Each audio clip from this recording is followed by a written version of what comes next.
Libro de Marcos, capítulo 1. ¿Cuántos sermones llevamos de Marcos con este? 3. 1, 2, 3. 3 con este, sí. Y apenas vamos en el versículo, vamos a entrar al versículo 12 al 20. 12 al 20. ¿Listo? Dice: y luego el Espíritu le impulsó al desierto, hablando de Jesús, y estuvo allí en el desierto 40 días y era tentado por Satanás, y estaba con las fieras, y los ángeles le servían. Después que Juan fue encarcelado, Jesús vino a Galilea predicando el evangelio del reino de Dios, diciendo: el tiempo se ha cumplido y el reino de Dios se ha acercado, arrepentidos y creed en el evangelio. Andando junto al mar de Galilea, vio a Simón y a Andrés su hermano, que echaban la red en el mar porque eran pescadores. Y les dijo Jesús: venid en pos de mí y haré que seáis pescadores de hombres. Y dejando luego las redes, le siguieron. Pasando de allí un poco más adelante, vio a Jacobo, hijo de Zebedeo, y a Juan su hermano, también ellos en la barca que remendaban las redes. Y luego los llamó, y dejando a su padre Zebedeo en la barca con los jornaleros, le siguieron. Amén. Padre, gracias por esta tu palabra, Señor. Trae la revelación, Dios, de este texto, de estos versículos que vamos a compartir hoy. Realmente cómo sucedió, la importancia de cada pasaje, Dios, en nuestros tiempos, y la necesidad que tenemos hoy de conocerte, a ti, a Jesucristo, que eres Dios sobre todas las cosas. El evangelio de Jesús trae salvación, Señor, y necesitamos conocerlo profundamente cada semana. Por eso te doy gracias en el nombre de Jesús. Amén. Y amén. El tema se llama la autoridad de Jesucristo. Autoridad de Jesucristo. Marcos nos lleva de suceso en suceso. Él es rápido. Juan Marcos, acuérdense, ¿cómo se llama? Juan Marcos. ¿Quién se llama así? El autor del libro que estamos estudiando. Se llama Juan Marcos. Él nos lleva de suceso en suceso. Él va rápido, a diferencia de los otros evangelios. Marcos se centra en el ministerio público de Jesús, omitiendo su genealogía, su niñez y su nacimiento. San Mateo y Lucas, cuando uno predica un evangelio, tiene la responsabilidad de hablar de todos los evangelios, porque son 4 relatos de la vida de Jesús desde una óptica diferente. 2 discípulos, un médico y Juan Marcos. 2 discípulos principales, Juan y Mateo, y está Lucas el médico, y está Juan Marcos, el primo de Bernabé. Entonces, este hombre, Juan Marcos, omite la genealogía. O sea, no habla de los orígenes de Jesús, no habla de la niñez de Jesús y no habla del nacimiento de Jesús. Él nos introduce de una vez en ¿qué? En el ministerio, en las cosas que él hacía. Va avanzando rápido. Usted encuentra estos textos. Mire su Biblia, textos como este. Versículo 14, después. ¿Sí? Versículo 16, andando. Versículo 29, al salir. Versículo 35, levantándose. Usted encuentra todo el libro de Marcos las palabras así. Luego, después, levantándose, iba, estuvo, todo el tiempo es un movimiento rápido de la vida de Jesús. El libro de Marcos ocupa muy poco tiempo, ¿sí sabía? De la vida de Jesús, pero muchos sucesos. En cambio, el libro de Juan lo estudiamos, compartimos 3 años de la vida de Jesús, porque están las 3 Pascuas que demuestran que eran 3 años diferentes. Cada año era una Pascua. Entonces, el libro de Marcos no. Él va volando, él pasa muchos sucesos rápidos, y hoy lo vamos a mirar. La palabra luego aparece 3 veces en estos 9 versículos. El que sea curioso lo puede mirar ahorita, confirmando la forma en que Juan Marcos escribía. Toda verdad acerca de Jesucristo enriquece nuestra vida, porque Él es el centro de la Biblia. Siempre que se predique el Evangelio debe ser predicado el nombre de ¿quién? De Jesucristo. A diferencia de Mateo y Lucas, él solo habla de la tentación en 2 versículos. Vamos a dividir el tema en 3 partes. La primera parte, para los que toman nota, está en el versículo 12 y 13, ahorita le doy los puntos. La segunda parte está en el 14 al 16, 14 y 15, y la tercera parte está en el 16 al 20. Vamos a dividir el tema así, porque tienen que ver mucho los sucesos. A diferencia de los otros evangelios, él es así. O sea, no se le olvide que está leyendo un libro que es rápido, que te va avanzando. Hay una secuencia de una cosa tras otra. Luego de anunciar que el Señor era el Rey, que fue el primer tema que vimos, y que había sido anunciado y que un profeta habló de él, luego nos enseñó sobre el bautismo, que vimos que era la coronación, que era una ceremonia, y ahora vamos a hablar de tres cosas para que los que toman nota. Primero, su autoridad sobre Satanás. Te voy a adelantar los 3 puntos. Segundo, su autoridad sobre el pecado. Y tercero, su autoridad sobre los pecadores. Es diferente la autoridad sobre el pecado a la autoridad sobre los pecadores. Esos son los que vamos a mirar hoy. Todo rey debía asumir su reinado destruyendo su enemigo. Eso era lo primero que tenía que hacer un rey cuando llegaba a una conquista en una ciudad. Luego hacía otra cosa, libertaba a los cautivos y luego tenía el poder para transformar a los cautivos en siervos. Eso era lo que hacía un rey. Llegaba a una ciudad, derrocaba al enemigo, liberaba a los cautivos que él quisiera. Si él decía, suelten los presos, pues los soltaba. Si él decía, ninguno va a quedar en una cárcel del reinado anterior, yo libero a todo el mundo, soltaba a los cautivos. Y fuera de eso, si él quería hacer siervo a cualquiera, le decía, tú vas a ser mi siervo en este reinado nuevo. Eso era lo que hacía un rey. Entonces, basados en eso, vamos a mirar los 3 puntos. El primero, la autoridad del rey sobre Satanás. Vamos a mirar cómo Jesús, siendo rey, es autoridad sobre ¿quién? Sobre el diablo. Pero también él se presenta aquí en este libro como el siervo sufriente. Entonces es un contraste entre un rey, pero no es un rey como todos los reyes que se ufana de su poder, sino es un rey que vino ¿a qué? A sufrir, que vino a pagar un precio, un alto costo por nuestra salvación. Entonces miremos el primer pasaje de 2 versículos. Y luego el Espíritu le impulsó al desierto, y estuvo allí en el desierto 40 días, y era tentado por Satanás, y estaba con las fieras, y los ángeles le servían. En los 3 evangelios que se nombran este suceso, o sea, en Mateo, en Lucas y en Marcos, siempre está después del bautismo de Jesús. Ahorita nos vamos a mirar unos pasajes de Lucas 4 y Mateo 4. El versículo 12 en Juan Marcos nos dice que fue impulsado por el Espíritu al desierto, mientras que Mateo 4 y Lucas 4 nos cuentan más de la historia, mostrando que era llevado al desierto para ser tentado durante 40 días y 40 noches. Es diferente el punto de vista de ellos. El uno dice acá que luego el Espíritu le impulsó, pero usted se va a Lucas 4, Mateo, Marcos y Lucas, y usted en Lucas 4 encuentra otro 4:1. Dice, Jesús lleno del Espíritu Santo volvió del Jordán. ¿De dónde? De bautizarse. Y fue llevado por el Espíritu al desierto por 40 días, y era tentado por el diablo, y no comió nada en aquellos días pasados, los cuales tuvo ¿qué? Hambre. Pero lea Mateo 4:1, también hay que leerlo, solo el versículo 1. Entonces Jesús fue llevado por el Espíritu al desierto para ser tentado por el diablo. Ambos, los 3 tienen un punto de vista diferente, pero no se contrarían. Ellos son ¿qué? Complementan. Los 3 se complementan. Escuchen. Algo que muestra este momento es al rey, que también se convierte en un siervo sufriente y tiene que ser probado en toda la debilidad del hombre, dependiendo solo del Espíritu Santo. ¿Por qué Jesús es llevado al desierto? Para ser ¿qué? Tentado. ¿Quién era tentado? ¿Dios o el hombre? El hombre, porque Dios no puede ser tentado.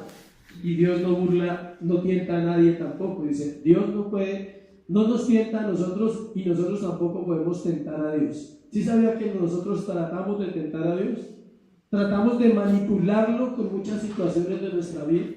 Hay gente que dice, si no me contesta no vuelvo a la iglesia. Dios dice, a ver, pues así. ¿Con quién cree que está hablando? O sea, ¿con el vecino, con el papá, con la mamá? O sea, ¿con quién? ¿Sí? Dios no sufre por eso. Dice, pues no vuelva, es su problema. Eso es tentar a Dios, eso es jugar con Dios. Hay gente que cree que porque Dios no responde, entonces tiene el derecho a decir, no, yo me voy, porque entonces Dios no es verdad. No, está en nuestro corazón, en nuestra naturaleza. Y él lo que quiere demostrar allí es que era un hombre que iba a ser tentado en todo. ¿Cuántos han ayunado 40 días? Solo Moisés y Elías, no más. Nadie más. ¿Cuántos han ayunado medio día? No levante la mano, por favor. A veces uno pregunta eso y se sorprende la respuesta. Hay gente que no ha ayunado nunca y es creyente. O sea, cree en Dios, cree en la Biblia, pero me parece que no la ha leído, porque el ayuno es una disciplina espiritual. Aún en la cruz vemos el contraste entre un rey y un siervo. Muere en la cruz con un letrero que decía, escuche, cuando Jesús muere en la cruz, en Mateo 27:37 usted encuentra este versículo, un letrero. Este es Jesús, rey de los judíos. Pero es curioso que aunque tenga ese letrero, muere con los criminales. ¿Sí ve el contraste entre un rey y un siervo? Esa es la vida de él. El espíritu aquí es el Espíritu Santo, lo que estamos hablando. El Señor Jesús estaba sujeto totalmente a él, pero también estaba lleno totalmente de él. Una persona que se sujeta a Dios, ¿sabe por qué una persona se puede sujetar a Dios? Porque está lleno de Dios. Todos aquellos que batallan o en algún momento batallamos con la sujeción a las Escrituras, demostramos que no estamos lo suficientemente llenos de Dios. Porque no entendemos la obediencia, no entendemos por qué se debe obedecer la Escritura, por qué se debe obedecer las palabras de Dios. Él estaba lleno y como estaba lleno era dependiente absolutamente del Espíritu Santo. La palabra impulsado que encontramos en Marcos 1:12 era expulsar o obligar a alguien a salir. Pero no era que el Espíritu lo estaba obligando, sino que él era impulsado por la llenura del Espíritu Santo a hacer la voluntad del Padre. Él no dijo, ¿y por qué no me lleva a otro lugar? ¿Por qué al desierto? Él simplemente obedecía. La palabra tentado era prueba. Puede ser buena o mala, pero siempre prueba el corazón. ¿Sí sabían eso? Que la prueba no siempre es mala. La prueba puede ser buena o puede ser mala, pero la prueba, siempre prueba el corazón. Pruebas malas no lo voy a nombrar porque usted ya ha vivido muchas, no me preocupe. ¿Bueno? Pruebas buenas, que uno dice, a veces uno no entiende esa parte. ¿Cuál puede ser una prueba buena? Que Dios te bendiga con todo lo que tú necesites, con un buen trabajo, con una buena provisión, y tú te olvides de Dios. Eso es una prueba buena. ¿Cuál puede ser una buena prueba? Que aquellos sueños que tú has tenido como persona se empiecen a cumplir. Dios dice, mira, ahí tienes. Dios va a probar tu corazón. Si vas a agradecer, si vas a sacar el tiempo de decir, soy lo que soy porque tú lo has hecho en mí.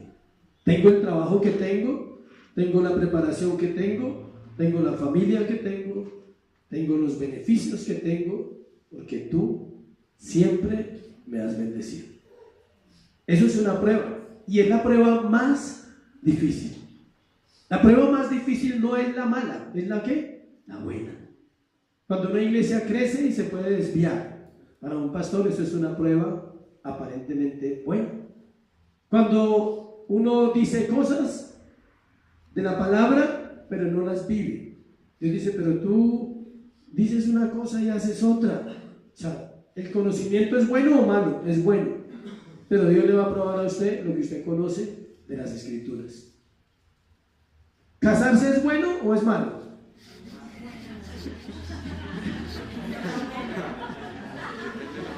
Que quede grabado ahí, opiniones divididas.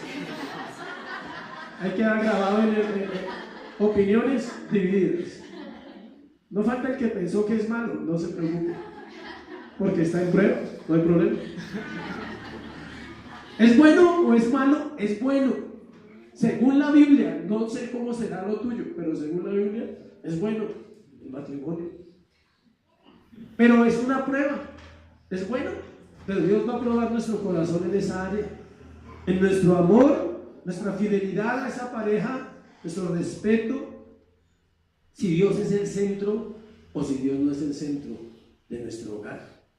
Es curioso que atiende uno casos de parejas de 25 años de casados que se quieren divorciar y otros se quieren casar. O sea, es un contraste. Para el uno ya es malo, ya no hay nada que hacer, ya se acabó. Es triste cuando escuchas eso y dices, no, ya no quiero vivir más con esa persona, no soporto, ya me cansé, he dado mucho, se acabó. Eso es una prueba difícil para una pareja cristiana. Y para otros la prueba es que no han empezado. El que entendió. O sea, no han empezado. Pero quieren empezar, pero dicen, pero me gustaría. Nos queremos casar. Me decía una pareja, nos queremos casar. Le dije, ¿por qué? Porque nos amamos. Le dije, pero ¿ya saben qué es el matrimonio? No. Entonces, cuando sepan qué es el matrimonio, están preparados para casarse.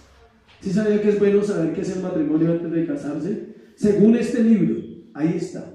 ¿Qué es? ¿Qué encierra? ¿Qué deberes encierra todo eso? Porque estamos hablando de pruebas, ¿no? Y el matrimonio es una prueba real del carácter del cristiano, ¿no? Las relaciones sentimentales y personales prueban nuestro carácter. Vamos a mirar la prueba de Jesús. ¿Cuál era? 40 días en el desierto sin comer. La suya no es esa, la suya es más suave. Alguien decía 40 años de matrimonio, es suave. Me acordé de un chiste, una anécdota de un hombre que le preguntan que cómo le había ido en el matrimonio. Dijo, súper. ¿Cuántos llevan? Dijo, 50 años. 50 años. ¿Y cómo hizo para resistir? Le voy a contar.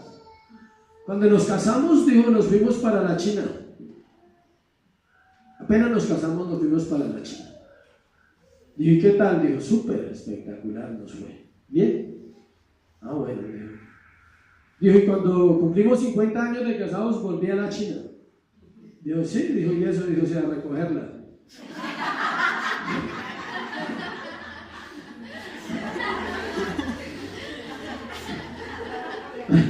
La dejó allá y por eso llevaban 50 años de casado. Bueno, entonces, qué prueba tan dura, ¿no? Era necesario aplastar la cabeza de Satanás para poder tener la autoridad.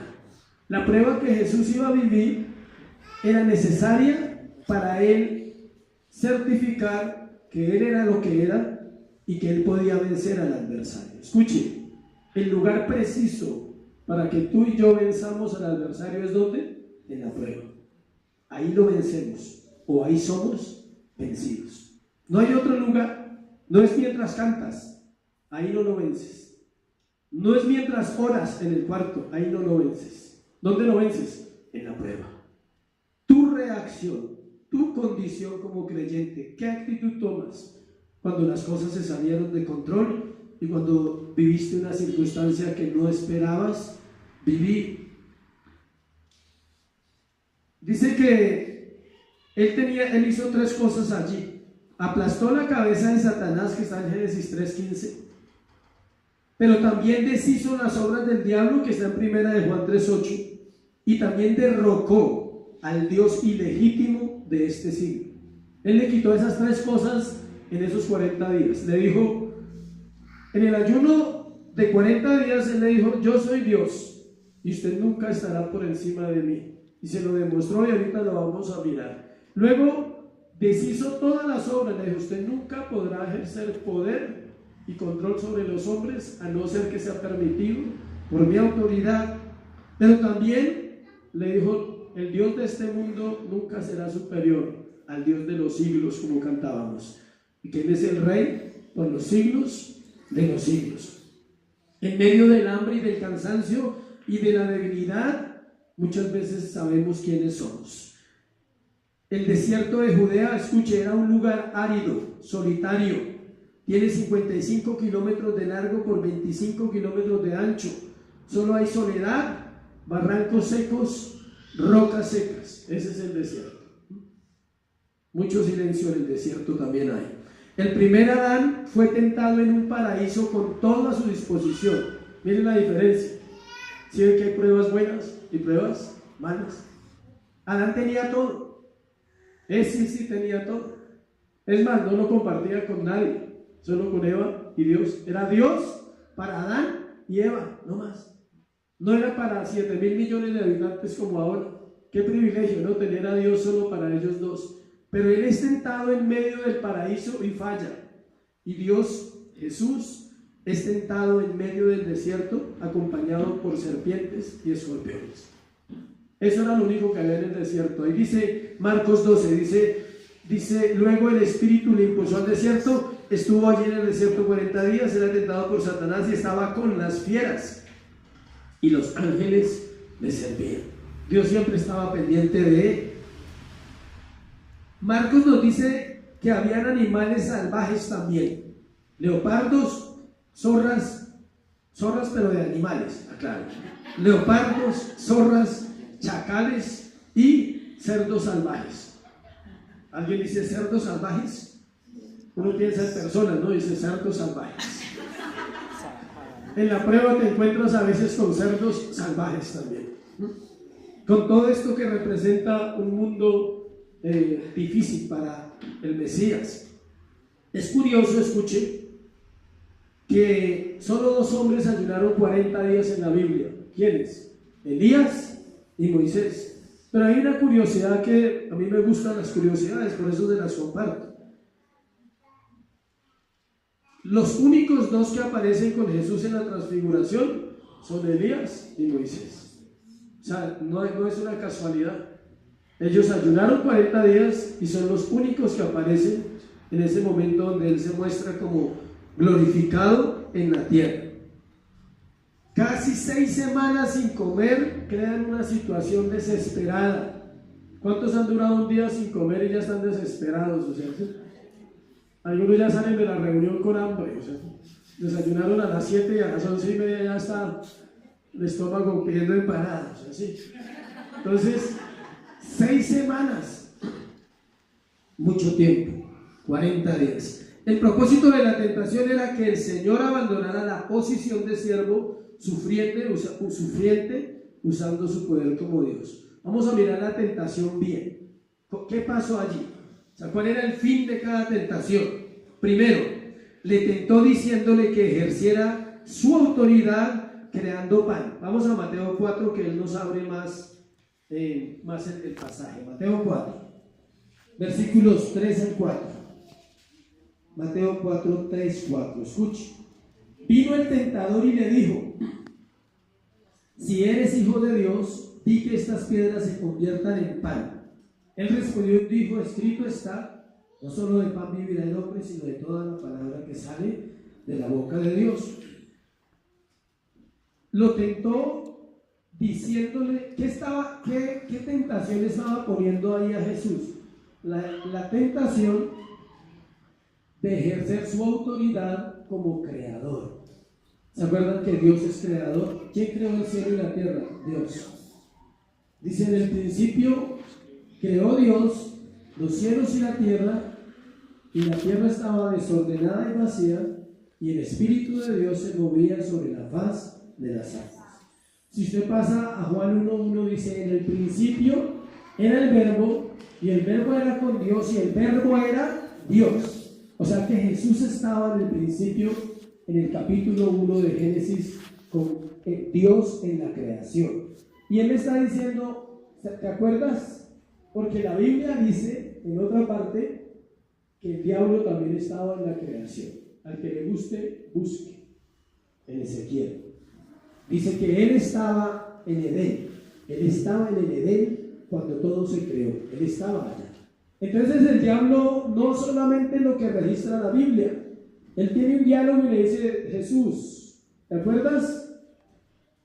En el principio, cuando se crearon los cielos y la tierra, para ti es fácil crear pan. O sea, ¿por qué no creas pan y resuelves tu problema de hambre? En la tentación siempre quieres crear una salida a tu manera. Siempre. Uno quiere resolver un problema financiero endeudándose más, pero hay que salir. ¿Sí me explico? Es tu manera de resolverlo. Quieres resolver un problema sentimental dejando a una persona y metiéndote con otra. Es tu manera de resolverlo, no es la manera de Dios. Quieres resolver un problema de carácter aislándote, en vez de enfrentar y poner la cara y decir: tengo un problema, ¿sí?, de mal genio.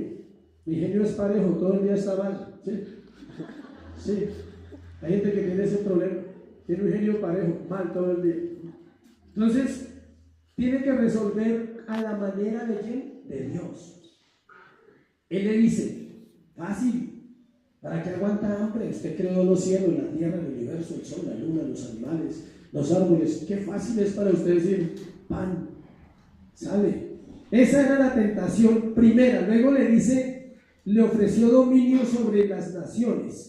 Mateo 4, del 8 al 10. Ahí dice: otra vez le llevó al diablo a un monte muy alto y le mostró todos los reinos del mundo y la gloria de ellos. Y le dijo: todo esto te daré si postrado me adorares. Entonces Jesús le dijo: vete, Satanás, porque escrito está: al Señor tu Dios adorarás y a Él solo servirás. Le ofreció dominio sobre las naciones al que era dueño de todas las naciones.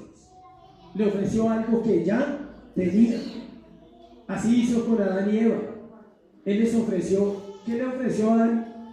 El diablo a Adán y a Eva, según la Biblia: ser como Dios y conocimiento. De ustedes sabrán el bien y el mal. Por eso Él no quiere que coman de ese árbol, porque Él es envidioso, Él es egoísta. Él no quiere que ustedes sepan toda la verdad. Dijo que Dios era ¿qué? Mentiroso. Y Dios no era mentiroso. Dios ya se había revelado a ellos. Ellos pueden tener acceso a toda la verdad conociendo a ¿quién? A Dios. Hoy en día pasa igual. Mucha gente, la prueba ¿cuál es? Creer que sabe.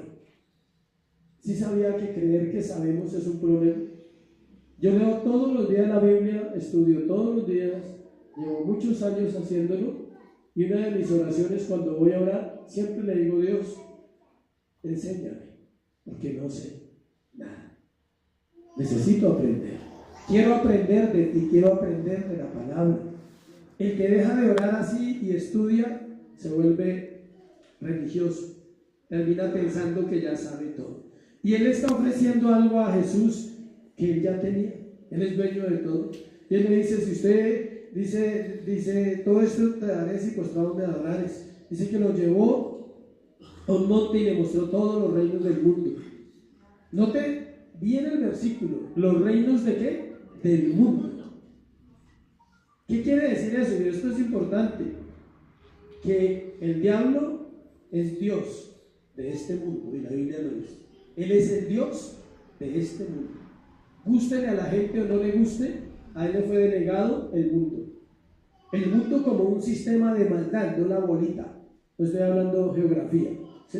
No el globo terráqueo, sino el mundo como un sistema de maldad. Él es el Dios del mundo, y de todo aquel que practique la maldad, Él es el Dios de ellos. Entonces es un Dios con D minúscula que tenía cosas que ofrecer. Ahí no está hablando de cosas físicas, reinos, poder. Dios: te doy el poder sobre un mundo. Y ya Dios lo tenía. Jesús ya tenía el poder sobre el mundo espiritual. Le había sido delegado desde antes de la eternidad. Porque Él dijo: tú eres mi hijo, en ti tengo ¿qué? Complacencia. Luego le dice, por último, quería una demostración de poder, tentándole a que se tirara del pináculo del templo. Mateo 4, 5, 7. Dice: entonces el diablo le llevó a la santa ciudad y le puso sobre el pináculo del templo y le dijo: si eres hijo de Dios, échate abajo, porque escrito está: a sus ángeles mandará cerca de ti, y en sus manos te sostendrán para que no tropieces con tu pie en piedra. Se encuentran muchas verdades en ese texto. Una, que el diablo conoce la Biblia, también cita la Biblia, se la sabe mejor que usted y que yo. Por eso no se puede uno dejar engañar cuando escuche un mensaje. Tiene que ser evaluado a la luz de la palabra, porque si una forma de engañar que el diablo utiliza es el mismo mensaje de la palabra. Porque muchos no escudriñan las escrituras. Y él se conoce. Ahí está citando la Biblia, ahí le dice a sus ángeles, porque escrito está, le dice, el diablo ya se sabía la Biblia, dice, a sus ángeles mandará cerca de ti y en sus manos te sostendrán para que no tropieces con tu pie en piedra. Es una cita del Antiguo Testamento, de los Salmos. El diablo lo tienta y aparte de eso usa la misma escritura y lo que quería era diciéndole, demuestre que usted es Dios. ¿Sí sabían que Dios no tiene que demostrar que es Dios? ¿Por qué? Porque Él es Dios. ¿Cómo se aplica eso a mi vida? Jamás un cristiano tiene que demostrar su cristianismo. Es, y punto. Si no lo es, la gente lo nota. Si lo es, la gente lo nota. Y eso no quiere decir que usted no vaya a tener pruebas y dificultades. No tiene nada que ver con eso. Al contrario, en medio de la prueba y en medio de la dificultad es donde va a salir su carácter verdadero, su cristianismo puro, y usted va a entender realmente qué es lo que Dios quiere hacer con su vida. ¿Cuántos están hoy aprendiendo algo acerca de la prueba y la tentación? ¿Y cuántos han sido probados y tentados?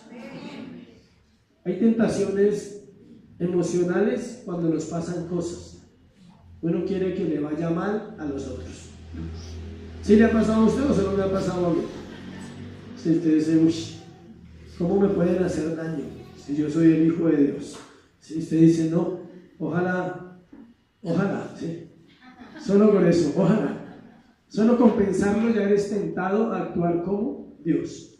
Porque es como si tú quisieras convencer a Dios con ese pensamiento de decir, Señor, ¿por qué no haces que se le caiga una mano? O sea, ¿sí?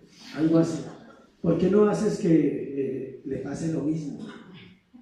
O que le paguen con la misma moneda como me pagó a mí. ¿Sí?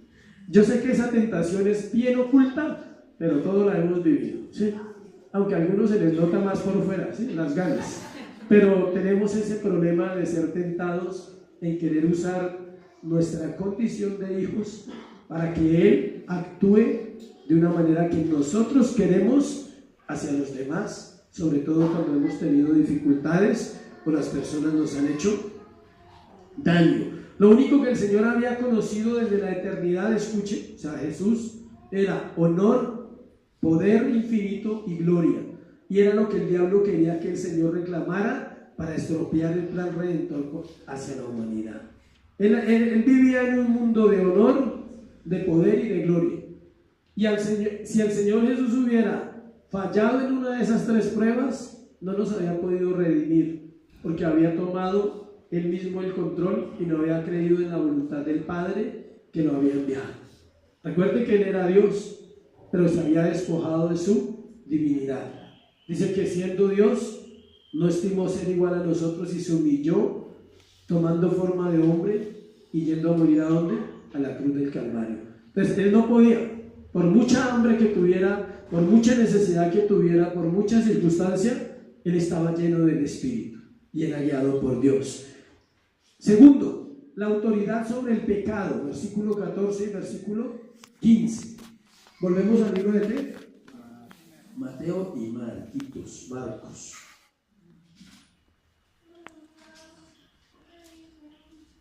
Dice versículo 14: después que Juan fue encarcelado, Jesús vino a Galilea predicando el evangelio del reino de Dios, diciendo: el tiempo se ha cumplido y el reino de Dios se ha acercado, arrepentidos y creed en ¿qué? En el evangelio.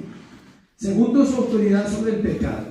Juan Marcos continúa su relato y usa la palabra después. Ya les dije cómo escribía él. Siempre hacía aceleradito. Parece que era amigo de Pedro porque Pedro era acelerito. O sea, ¿sí? Parece que había bebido harto de Pedro porque Pedro ahora era acelerito. Habían pasado 6 meses, escuche, del versículo 13 del versículo 11, donde dejamos el bautismo de Jesús, al versículo 14 han pasado ¿cuánto? 6 meses después del bautismo de Jesús. Él había estado en Judea ministrando y limpiando el templo. Marcos omite esta parte junto con el viaje a Samaria que el Evangelio de Juan sí nos narra. O sea, en esos 6 meses encontramos la historia donde, en el libro de Juan, que estuvo ministrando en Judea y que por allá estuvo donde la mujer que samaritana. Eso no lo cuenta él. Entramos a lo que cuenta Marcos. Mientras el Señor estaba en Judea, Juan seguía bautizando y en ese periodo los dos compartieron ministerio. O sea, solo hay ese pedacito de 6 meses donde Juan está enseñando y bautizando y Jesús también está enseñando y ministrando en otro lugar. Era un privilegio, ¿no?, compartir ministerio con Jesús. Juan Marcos nos habla de Galilea. Ahí dice, era la región del norte, pero desde la perspectiva judía era considerada como los suburbios. O sea, era un lugar feo y pagano. Estaba lejos de la élite religiosa, o sea, lejos de Jerusalén. El hecho que el Señor predicara allí era un reproche a la religiosidad y al fariseísmo de Jerusalén. El Evangelio, según la Escritura, debe ser anunciado en todo lugar del mundo. Pero Jesús se centró mucho en la parte de los pobres, dice la Biblia. Dice, a los pobres les es anunciado el Evangelio. Pero no se refiere a una pobreza física, sino a una miseria que espiritual. ¿Cuántas personas conoces tú que necesitan salvación? Muchas. Inmediatamente vienen imágenes y fotos a la mente de uno, eso es automático. Yo soy fulano, sutano, sutana, ¿sí? Todos. Eso es lo que él buscaba. Él anunció su evangelio. Miren lo que dice el hecho que el Señor predicara allí estaba reprochando a los religiosos de Jerusalén. Estaban diciéndole, ustedes han perdido miles de años haciendo rituales y nunca han dicho la verdad a un pueblo. Solo había una forma para llegar al corazón de los pueblos y era la predicación del evangelio de Dios, y el método lo ha cambiado. Solo la palabra de Dios revela la verdad de la condición pecaminosa del hombre para acercarlo a la salvación. Escuche, si usted quiere realmente que una persona venga a Cristo, es un deber y es la única manera en que funciona. Y si no lo cree, vaya y hágalo y compruébelo. Predíquele el evangelio. La pregunta es, ¿usted sabe qué es el evangelio? Buenas noticias. ¿Cuál es la buena noticia que se le debe dar a una persona que nunca ha venido a salvación? Decirle, ¿tú sabías que él, o sea, Jesús, murió en una cruz por tus pecados para darte salvación? Eso le crea una incógnita de una vez en su corazón. ¿Salvación de qué? Y te lo pueden preguntar. No, sí, yo he escuchado eso, y sí, pero no entiendo lo de la salvación. ¿Me explico? Estábamos condenados porque somos pecadores todos los que existimos. Métase ahí. Si usted predica el evangelio y usted no se mete ahí, usted no está predicando el evangelio. Porque usted y yo somos ¿qué? Pecadores. ¿Sabías que somos pecadores? Y que según la Biblia, y aprendas en la Biblia, y léala y estudiela. Eso es lo que hace que uno le pueda hablar a una persona y esta persona sea transformado por el poder de la palabra. Romanos. Porque la paga del pecado es muerte. Yo a veces, ¿qué hago con la gente nueva? Lo cojo y le digo, mire, lea, mire lo que dice acá. Lea. Porque la paga del pecado es muerte, mas la dádiva de Dios es vida eterna en Cristo Jesús, Señor nuestro. Y eso va a preguntar, ¿cómo así? Sí, usted le explica. Y en otra parte dice, mira, acá dice en otro lado, por cuanto todos pecaron, estamos destituidos de la gloria de Dios. No tenemos acceso a Dios. Pero Jesús murió en la cruz para que nosotros tuviéramos acceso a Dios. Eso es evangelizar, eso es predicar el evangelio. Evangelizar no es que tú le digas, ve a la iglesia que Dios va a cambiar tu marido. O sea, por favor, no haga eso. Si no lo cambia, se pone bravo con el pastor y con la iglesia. El marido puede morirse al otro día, no sabemos. O sea, si lo va a cambiar o no lo va a cambiar. Eso lo hace Dios. Pero la gente se acostumbró a vender un evangelio barato, lleno de sabores. ¿Tienes problemas financieros? Ese es un sabor. ¿Tienes problemas familiares? Otro sabor. ¿Tienes problemas emocionales? Otro sabor. Hay como 20 sabores. El Evangelio solo tiene un sabor, el de Cristo. El sacrificio de Jesús en la cruz del Calvario por nosotros los pecadores para darnos salvación. Eso trae luz inmediatamente. ¿Qué puede pasar? Que te digan no, no hay problema. Pero estoy convencido de algo, entre más años pasan, que solo uno que diga que sí es porque es salvo. Amén. El que te recibe la palabra y recibe la verdad, dice que viene a salvación, no por ti, porque ya está ordenado para la salvación. Y Dios lo puso a tu lado. Y tú le dijiste, y la persona dice, yo creo que así es. Esa es la pregunta clave. ¿Tú crees que eres pecador? Sí. Amén. Entonces necesitas un Salvador. Cuando una persona cree que es un pecador, obligatoriamente necesita un ¿qué? Salvador. Porque está condenado, porque está muerto, necesita un Salvador. Y ya ganaste un alma. Eso es ganar un alma. No es invitarlo a la iglesia que venga y que se le quiten todos sus problemas. El problema principal del hombre sigue siendo ¿cuál? El pecado. Su necesidad más grande ¿cuál? La salvación. ¿De qué? De no ir al infierno. Esa es la necesidad. Pero nos da miedo porque de pronto hace mala cara, o porque de pronto tiene plata, o porque de pronto está bien vestido, o porque de pronto sabe más que yo de otras cosas. El Evangelio no es negociable, no se puede negociar. Dice que el tiempo, ¿qué decía el mensaje? Escuche, ¿qué decía el mensaje de Jesús? Ahí usted lo lee. Son las palabras de Jesús, no del pastor, diciendo, aquí están en rojo en esta Biblia, dice, el tiempo se ha cumplido y el reino de Dios se ha acercado, arrepentidos y creed en el Evangelio. El tiempo se ha cumplido.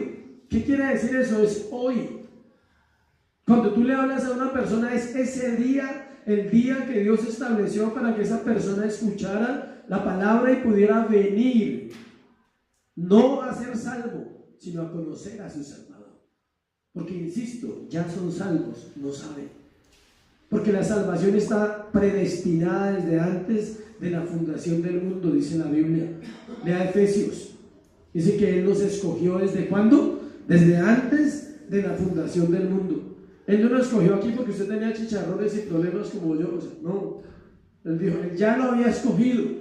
Deja que vivamos una vida separados de Él, para que un día cuando vengamos a Él podamos valorarle y podamos decir, Señor, cuánto te agradezco, Señor, que hayas transformado mi corazón. No hay un mensaje más poderoso en ningún tiempo y tan verdadero y fiel que esas palabras. No hay otro mensaje. Ese es el mensaje principal. Ellas encierran todo lo que una persona necesita saber para iniciar una vida plena con Dios y para continuar en esta tierra viviendo una vida de arrepentimiento continuo. Ese versículo, si es revelado a su corazón para compartir el Evangelio, usted va a poder llegar a un corazón y puede que Dios use su vida para que Él venga a un proceso de santificación y de regeneración. El tiempo cumplido se refería a su venida, ahí en ese momento. Y el tiempo cumplido hoy se refiere a que todo el mundo necesita ¿qué? Salvación. Ya había sucedido, o sea, Él dijo, el tiempo se ha cumplido, yo estoy aquí, ¿qué más esperan? Después de que una vida tiene a Cristo, ¿qué más esperan? Nada, seguir creciendo en conocerle poco a poco. El reino de Dios se ha acercado, se refería a Él mismo. Él decía, yo estoy y yo vivo en los corazones. Toda persona que tiene a Cristo conoce el reino de Dios, conoce los parámetros, las normas, los principios que Dios ha establecido para una vida en esta tierra donde podamos agradarlo a Él.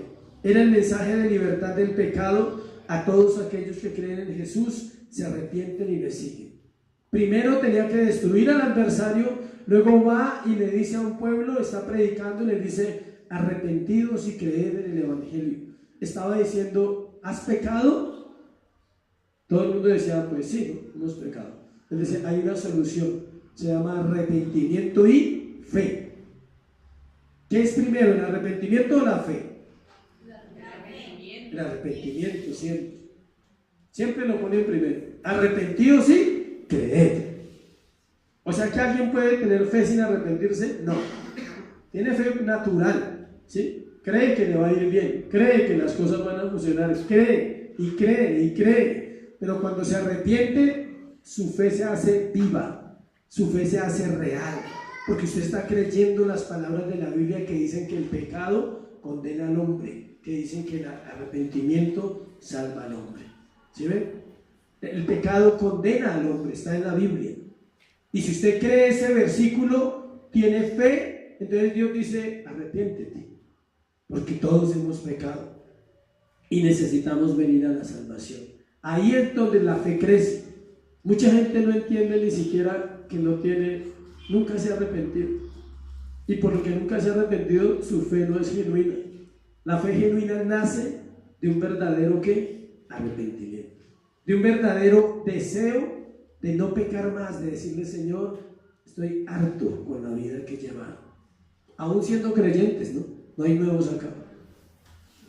Nuestro cristianismo, algunos que otros están empezando y necesitan la misma verdad.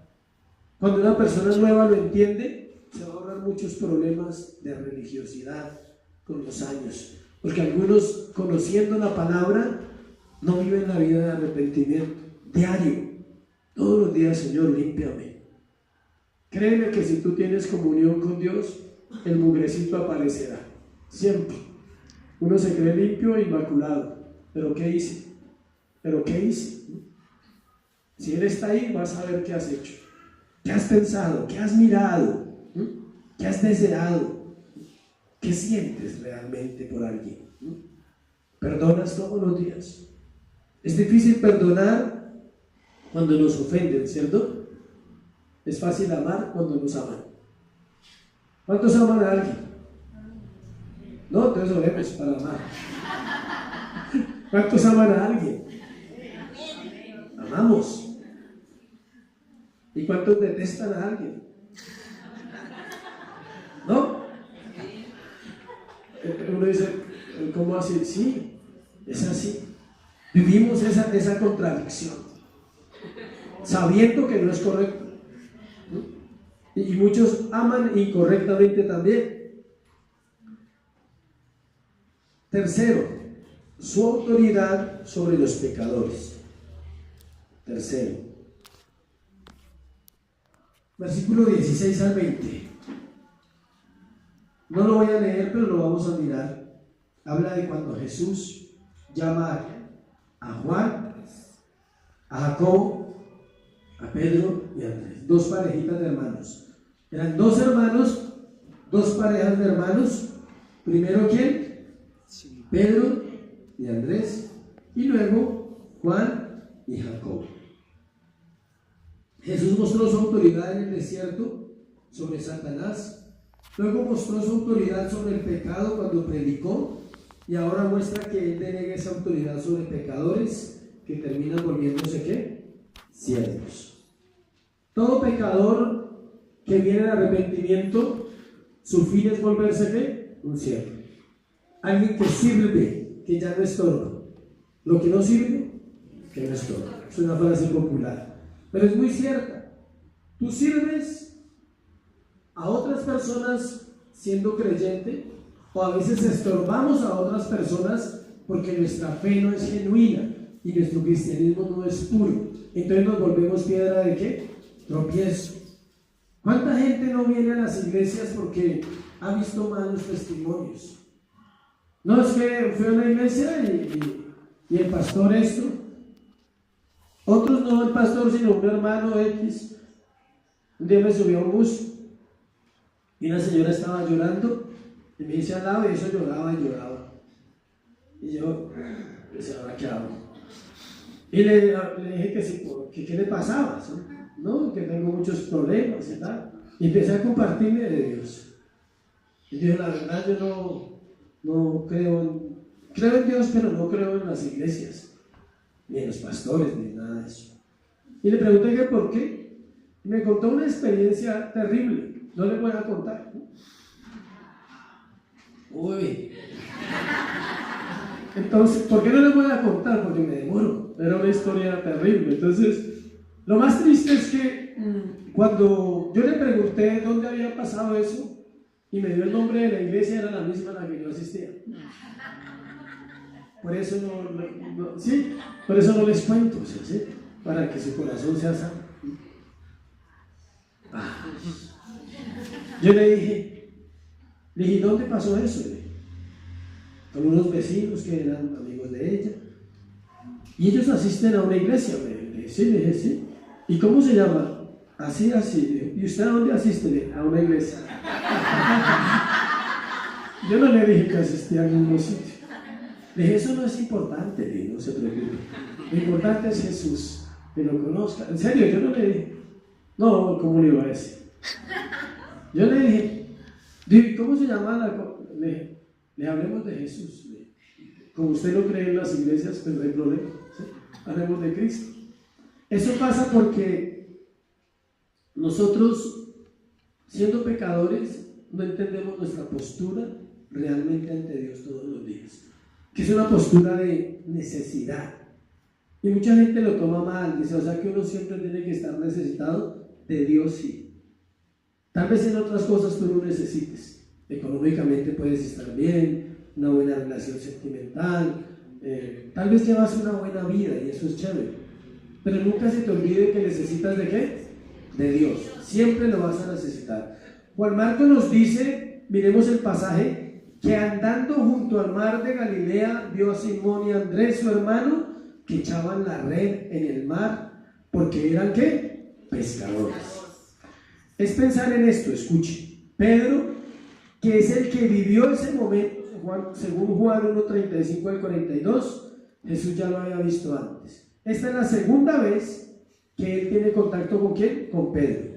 Él ya se había encontrado con Pedro, ¿se acuerdan la historia? Cuando Andrés dice que estuvo un día con Jesús y se fue a decirle al hermanito, ¿he hallado a quién? Al Mesías. Después del encarcelamiento de Juan, ellos estaban otra vez pescando. Ya habían encarcelado a Juan. Ellos eran discípulos ¿de quién? De Juan.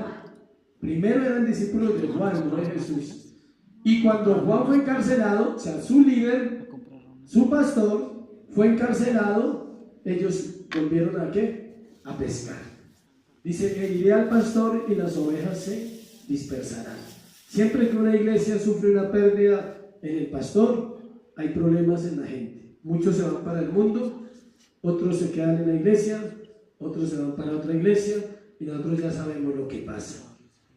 El mar de Galilea era un lago gigante y la industria pesquera era muy próspera en la época. Eran centenares de barcas, escuche, que llegaban al lugar porque había 17 accesos diferentes a ese mar. Le llaman el mar de Galilea, pero era un lago o es un lago muy grande. Según Lucas 5:10, no lo voy a leer, solo es la historia de este pasaje. Simón, Andrés y Juan y Jacobo trabajaban juntos y eran pescadores prominentes. ¿Por qué? Cuando uno predica la Biblia, puede predicar una cosa aquí y cuando estudia, más adelante descubre otra cosa sobre el mismo estudio. Esto, por ejemplo, la vez pasada que hablé en el libro de Juan no lo compartí.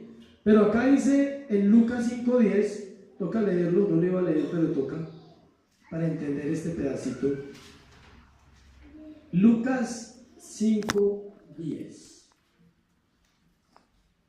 dice, asimismo de Jacobo y Juan, hijos de Zebedeo. Ahí dice que eran compañeros ¿de quién? De Simón, obvio que de Andrés. Pero Jesús dijo a Simón, no temas, desde ahora serás pescador de hombres. ¿Por qué puede uno asegurar algo? Por la Biblia. Si es que dice que eran ¿qué? Compañeros, si uno no sabía eso. Que los cuatro trabajaban en la misma empresa, se podría decir. ¿Y por qué decimos que ellos no eran pobres? No eran educados, escuchen, que es cuando dicen que eran del vulgo, pero nunca la Biblia los describe como gente que no tuviera plata. Ellos no eran tan pobres como nosotros hemos pensado. ¿Por qué? Porque Pedro tenía casa y no todo el mundo tenía casa en esa época.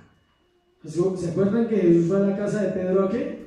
A sanarle la suegra. Y Pedro dijo, uy, a sanarle la suegra, pero fue hasta allá, ¿sí? Y Juan era conocido por el sumo sacerdote.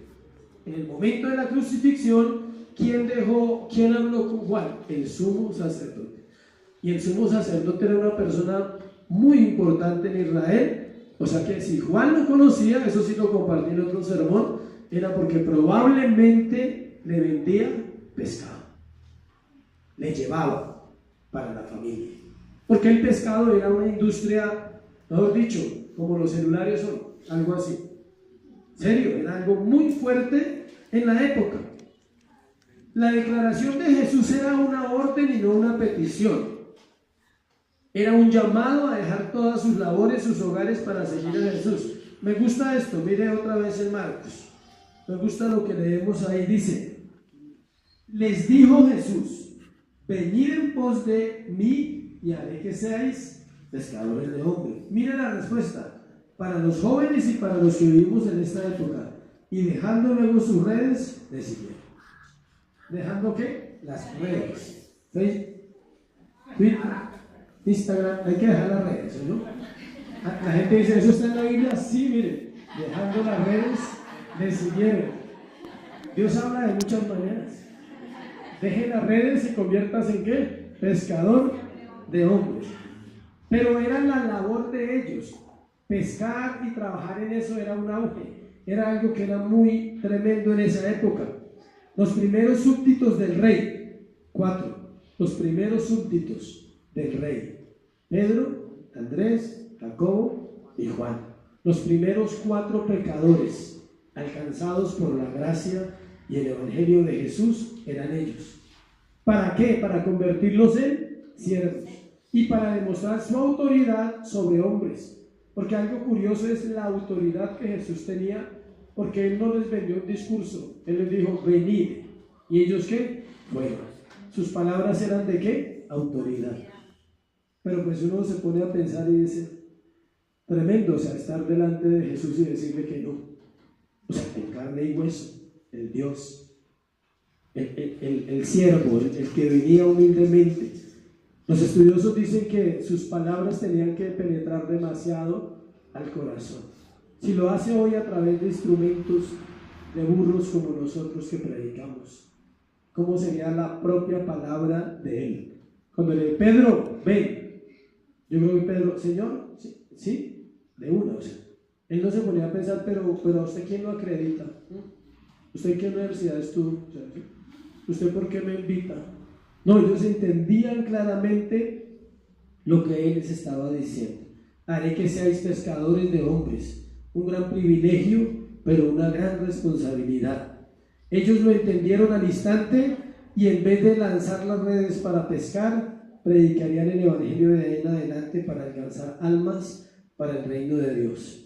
Ese tipo de obediencia se repetiría en cada uno de los discípulos como Juan y Jacobo. Primero llama a Pedro y a Andrés, luego repite, adelántese un poquito ahí, versículo 19, pasando de allí un poco, o sea, de donde estaba, si que estaba en un sector y dice pasando de allí, o sea, se fue a otro ladito, y encontró a Jacobo, hijo de Zebedeo, y a Juan su hermano, y también ellos en la barca que remendaban, ¿qué? Redes. Y luego los llamó, y dejando a su padre Zebedeo en la barca, con los jornaleros le siguieron.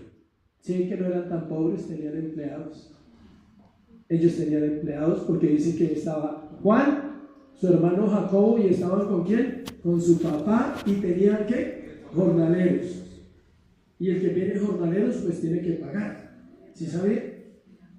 Uno se cree pobre, pero a veces tiene empleados. Toda persona que le pague a otro ya no es pobre. Pobre es alguien que no tiene con qué vivir económicamente. Pero si tú trabajas y le das trabajo a alguien, ya no eres pobre. Ya estás en el nivel de los que dan a otros. Bendices. Y uno no tiene ese concepto, ¿no? Uno dice, no, ahí batallando, ahí luchando con 5 empleados, pero bien, ¿no? Es un privilegio. Yo he hecho negocios donde he podido llevar 5 o 7 personas y nunca había entendido eso. Si tú bendices y pagas tu jornada, no estás entre la lista de los pobres. Porque se necesita. O sea, eso quiere decir que tú ganas tu sueldo y tú generas un sueldo para otras personas. ¿Sabe cuánto es una nómina de 5 personas mensuales? Barato. En la labor que nosotros hacemos, por ejemplo, en el trabajo que yo desempeño, son 800,000 pesos. Estoy haciendo de cuenta de 20 días hábiles. A 40,000 son 800. Y si tienes 5 son 4 millones. Y lo que te ganas tú. O sea, tú ya no eres pobre. Pero uno no tiene esos conceptos porque viven quejándose, ¿sí? Que no hay trabajo, que no hay plata, que esto, que lo otro. Ellos tenían claro que iban a abandonar, escuchen. ¿Qué dejaron? Sus trabajos, unos. Y aparte de eso tuvieron que dejar sus familias. Pero le explico algo para que no me malinterprete. Dios no llama a la gente a dejar la familia botada ni a dejar de trabajar. Nunca. Dios llama a la gente, la enseñanza es que tenga ¿qué? Prioridades en su vida. Prioridades. Que sea responsable con su trabajo y que sea responsable con su familia. Cuando ya Dios los llama a ellos, era Jesús haciendo un llamado espiritual. Y es diferente cuando Dios te hace un llamado. Porque tú puedes creer que Él te va a proveer de una forma diferente. No deja de proveerte. Lo que pasa es que empiezas a creer de otra manera y a crecer en esta área. Este tipo de obediencia la tenía que vivir cada discípulo. ¿Qué hacía Leví? ¿Quién es Leví? A ver, Biblia. ¿Quién es Leví? ¿Mateo? Mateo es Leví de los 12 de Jesús. ¿Y qué hacía él? Recaudador de impuestos. Y él dice que cuando vio a Jesús, Jesús le dijo, es necesario que yo vaya a su casa, voy a ir allá. Y fue y le preparó una cena con solo ladrones y pecadores y prostitutas. Y los judíos quedaron escandalizados. Dijeron, uy, ese come con pecadores y prostitutas. ¿Sí? ¿Y él qué hizo él? Fue y Leví dejó su trabajo de una vez. Aunque ese trabajo se tocaba dejarlo rápido. ¿Sí? Porque era ladrón. Robaba, era ladrón de impuestos. ¿Cómo robaban los impuestos? Termino ahí para que sepa. Tal vez no tenga que ver con el tema, pero le interese no para que cobre más, sino que, ¿cómo robaban? El impuesto era, hagámoslo con la época, el 19, el IVA. Ese era el impuesto que tenían, digamos. Entonces, él cobraba el 22. Entonces, cogía 3 para él y le daba 19 a Roma. Eso era el robo de impuestos. Así era. Todos los recaudadores de impuestos, entonces, ¿qué hacían? Eran empleados de Roma. Entonces, decía, todo el pueblo pagará el 10% al rey. Y ellos cobraban el 11 o el 12. Y ese 2% era para ellos, como cobrando su trabajo, y el 10% se lo daban a Roma. Por eso les llamaban ladrones y por eso los judíos no los querían. Porque ya tenían una tarifa y el mismo pueblo judío oprimía al pueblo judío. ¿Sí entendimos bien esa parte? Pónganse sobre sus pies y vamos a orar. Dale gracias a Dios.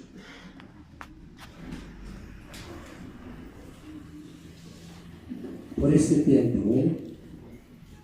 ¿Cuántos han vivido una prueba últimamente? Cercana, muy cercana. Yo viví una prueba el viernes por la noche. Me atracaron saliendo de la estación de bus a Transmilenio, me robaron el celular y me alcancé a caer porque pues me iban a robar la plata y otras cosas. Y fue difícil poder dormir esa noche. Fue la prueba de dormir. No me podía dormir porque tenía la imagen de todo lo que había pasado. Y no es fácil un momento de esos, pero pude dormir como a las 3 de la mañana y no oré esa noche. Aunque necesitaba orar, no podía.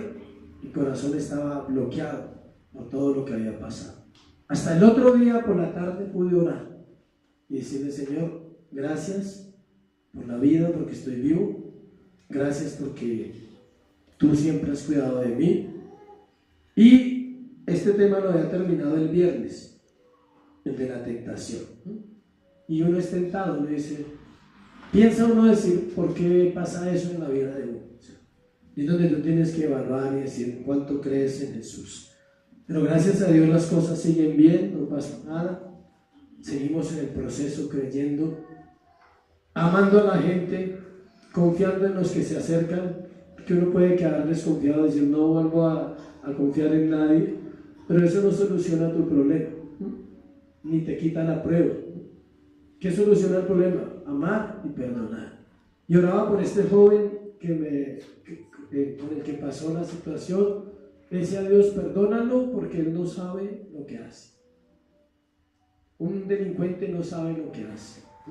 Una persona que roba, que destruye, nunca sabe lo que hace.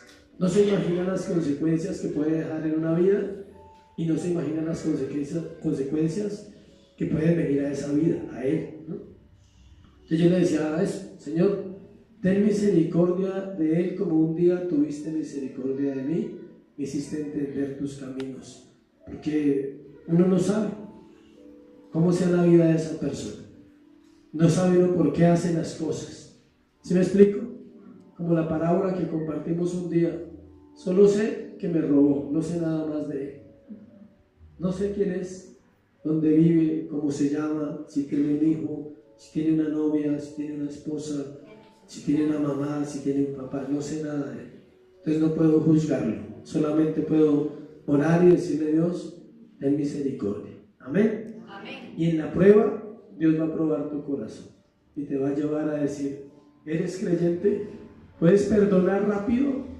Así te demores unas horas, lo tienes que perdonar y hacer el ejercicio cuesta, porque tú te resistes y en el fondo el alma queda herida y dice, que falla, ¿sí? No tanto por las cosas, sino es el impacto, es el momento, es lo que sucede. Es como si el alma recibiera un impacto que te dicen, deme todo, le pego una puñalada. O sea, eso es terrible. O sea, uno escucha esa voz y dice, wow. Es como si el diablo te dijera, te voy a matar hoy, ¿sí? Algo así. Y yo entendía eso y Dios me decía, tu vida está guardada en Dios. No temas, no permitas el temor nunca. Vive tu vida en libertad, como si no hubiera pasado nada en viernes. Porque la vida sigue. No puede uno tener miedo, oye, ahora ya no voy a salir. No, mejor dicho, o sea, no. Hay gente que queda traumada por una situación de esas. Y entiendo que puede ser normal, pero en Dios no, porque Dios le da a uno libertad. Y Dios empieza a ponerle carga a uno, es decir, es necesario orar más por nuestra juventud, es necesario orar más por los ladrones, no para que roben más, sino para que se arrepientan. Es necesario orar más porque Dios tenga misericordia de verdad de Colombia y de eso que estamos viviendo de inseguridad. Amén. Amén. Estamos viviendo cosas difíciles en esa área. Cierra tus ojos. Padre, gracias por este tiempo, Señor, gracias por tu palabra, por la dulzura de tu Espíritu Santo, Señor.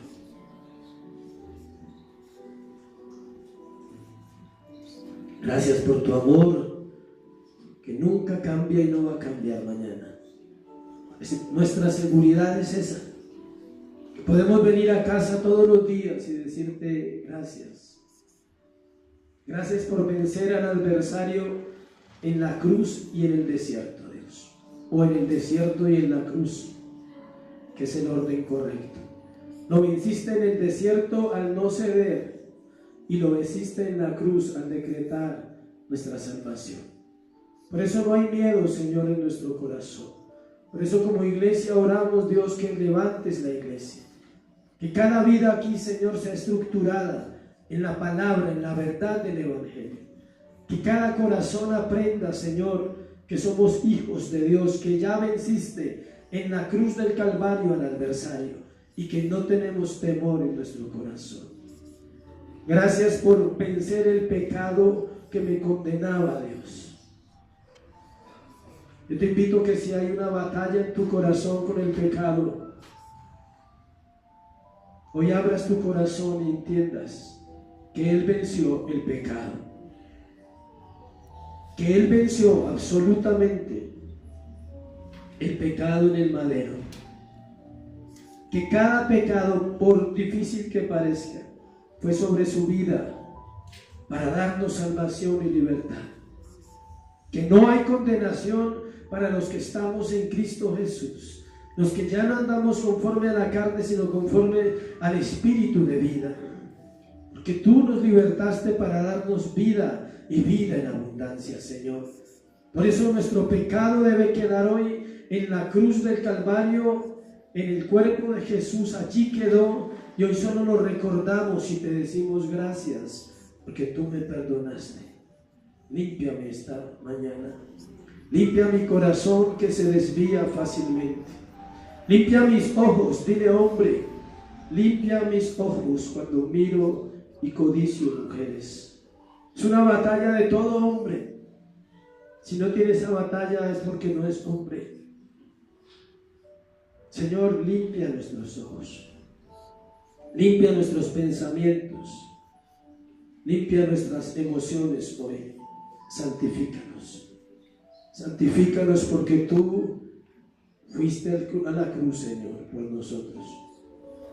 Tu evangelio es ese: arrepentidos y creed en el evangelio. Y si hay algo de que arrepentirse, que siempre lo hay, dile: me arrepiento, Jesús. No quiero volver a fallarte. A veces no sé por qué lo hago. A veces no comprendo qué pasa en mi vida. Pero estoy seguro, y es que no quiero volver a hacerlo. Me arrepiento hoy de mis pecados, Señor. Límpiame. Ayúdame a conocerte. Ayúdame a escuchar tu voz cuando me llamas, como llamaste a Jacobo, a Juan, a Pedro, a Andrés. Cuando me invitas a hablarle a alguien de Jesús, predicar el evangelio. Tal vez digas: yo no sé nada, no soy un líder, no tengo formación. No necesitas eso. Eso llegará en el momento en que Dios quiere. Solo necesitas decirle a alguien ¿qué ha hecho Él en ti? ¿Cómo ha cambiado tu corazón? ¿Cómo eras tú y cómo eres ahora? ¿Cómo ha liberado tu vida? ¿Cómo te ha amado en medio de la falla y en medio del pecado? Lo sigue amando. Por eso te bendecimos, Señor. Por eso te damos gracias esta mañana, por tu gran amor. Rodéanos de bondad, rodéanos de misericordia, Dios. Trae protección a la iglesia de lo malo. Trae protección del robo. Trae protección, Señor, de la muerte. Trae protección, Dios, a nuestros hijos que están creciendo, algunos, otros ya están grandes. Ora por tu familia un momento más. Dile: Señor, yo sé que no solo venciste por mí, también lo hiciste por los que amo, y te pido por ellos en esta hora. Te pido que traigas salvación a mis hijos, que traigas salvación a mi esposa, que traigas salvación a mis hermanas, mi mamá, Dios, mis parientes cercanos. Trae salvación. Todos te necesitamos, Dios. El mundo clama. Hay un mundo clamando, perdido por ti, Señor, que no te conocen y que nunca te conocerán, a no ser que la iglesia abra los labios, a no ser que la iglesia proclame las verdades de Jesucristo. Por eso danos ese valor, ese ímpetu para hacer tu obra, Señor. Hoy te bendecimos, te damos gracias en el nombre de Jesús. Amén. Y amén. Dale ese aplauso al Señor Jesús.